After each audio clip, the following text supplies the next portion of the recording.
Sepak bola Indonesia memang tak pernah sepi dari kejadian unik, konyol, hingga kontroversial.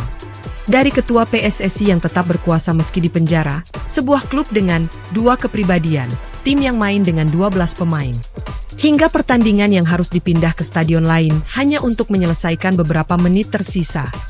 Dari aksi protes keras pemain hingga bentrokan supporter, berikut adalah rangkuman insiden paling kontroversial di musim ini. 1. Ketua PSSI dibalik jeruji besi. Bayangkan, sepak bola Indonesia dipimpin oleh seseorang yang sedang berada di penjara. Ya, ini bukan cerita fiksi, melainkan kenyataan. Nurdin Halid, sosok yang terpilih sebagai ketua PSSI pada 2003, tetap memimpin meski terjerat kasus korupsi dan harus menjalani hukuman di balik jeruji besi.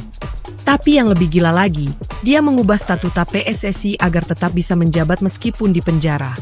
FIFA pun murka. Otoritas tertinggi sepak bola dunia sampai turun tangan, mengancam akan memberi sanksi pada Indonesia jika situasi ini terus berlanjut. Namun meski diprotes dari berbagai pihak, Nurdin tetap berkuasa hingga 2011. Skandal ini menjadi salah satu bab paling kelam dalam sejarah sepak bola nasional. 2 klub 2 kepribadian, Yahukimo FC. Apa yang terjadi kalau satu klub punya 2 tim berbeda? Jawabannya ada pada Yahukimo FC, klub asal Papua yang memiliki strategi sangat unik dan nyeleneh. Saat bermain di kandang, mereka menggunakan pemain dari Makassar. Tapi saat laga tandang, mereka mengganti skuadnya dengan pemain asal Papua. Ternyata ini semua dilakukan demi menghemat biaya operasional. Karena biaya perjalanan yang mahal, mereka memutuskan untuk memiliki 2 tim dalam satu klub. Strategi ini jelas membuat banyak orang bingung. Apakah ini jenius atau justru merusak integritas kompetisi? Yang pasti, ini adalah salah satu fenomena paling absurd dalam sepak bola Indonesia.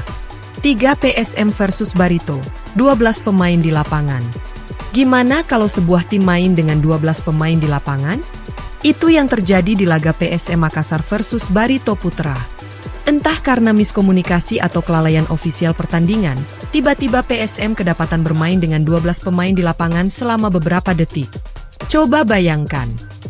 Wasit, pemain, dan ofisial lainnya tampaknya tidak langsung sadar. Namun setelah beberapa saat, wasit akhirnya menghentikan pertandingan untuk mengoreksi jumlah pemain. Momen ini jadi salah satu insiden paling konyol yang pernah terjadi di sepak bola Indonesia. Sebuah pertanyaan pun muncul, bagaimana bisa kesalahan seperti ini terjadi di level profesional? 4. Satu laga di 2 stadion berbeda. Sebuah pertandingan sepak bola biasanya dimainkan di satu stadion, bukan? Tapi di Indonesia, ada kejadian unik di mana sebuah pertandingan harus dimainkan di 2 stadion berbeda. Ini terjadi dalam laga Deltras versus Persibo. Saat laga hampir selesai, kericuhan terjadi di menit-menit akhir. Situasi tak terkendali, dan akhirnya laga harus dihentikan. Solusinya, laga harus diulang. Tapi bukan di stadion yang sama, melainkan di Yogyakarta. Yang bikin lebih absurd, waktu yang tersisa hanya 5 menit. Hal serupa juga terjadi di laga Persela versus Persijap.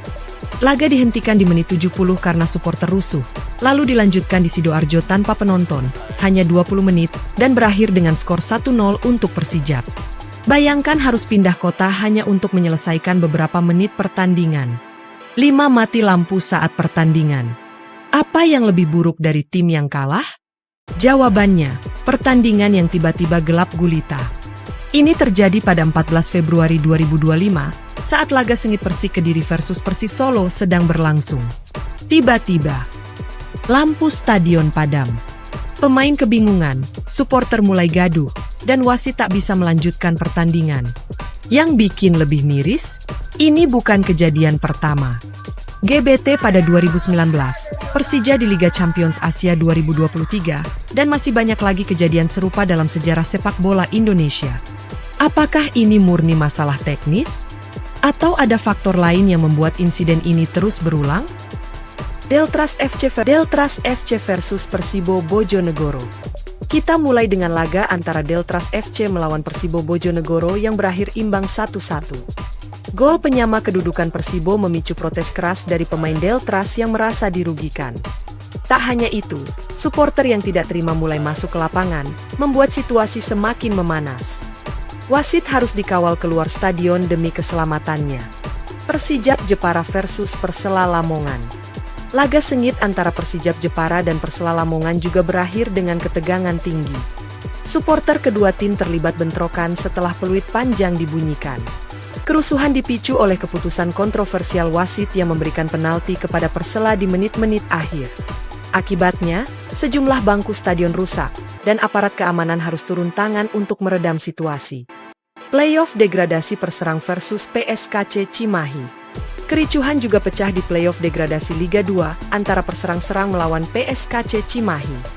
Seusai pertandingan, suasana memanas ketika pemain PSKC mendapat pukulan dari panitia pelaksana dan beberapa supporter tuan rumah. Video kejadian ini viral dan memicu kecaman dari berbagai pihak. PSSI pun turun tangan untuk mengusut insiden ini.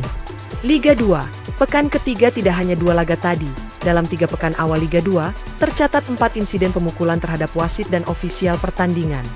Salah satu kejadian yang paling disorot adalah insiden yang melibatkan legenda sepak bola Indonesia, Boaz Solosa, yang didakwa memukul seorang steward. Komisi Disiplin PSSI pun langsung menjatuhkan sanksi tegas terhadap para pelaku. Final leg kedua, PSBS Biak versus Semen Padang. Sementara itu, pada final leg kedua antara PSBS Biak dan Semen Padang FC, pertandingan harus dihentikan di menit ke-81 karena supporter Semen Padang yang masuk ke lapangan. Meski laga tak sampai selesai, PSBS Biak tetap dinobatkan sebagai juara Liga 2 musim ini. Kerusuhan di markas Gresik United and Persiraja Banda Aceh. Tidak berhenti di situ, 2 hari berturut-turut, terjadi kerusuhan di markas Gresik United dan Persiraja Banda Aceh.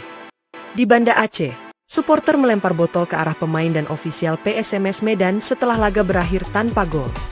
Sementara itu, di Gresik, supporter mengamuk akibat kekalahan tim tuan rumah, membuat aparat harus turun tangan dengan gas air mata untuk mengendalikan situasi.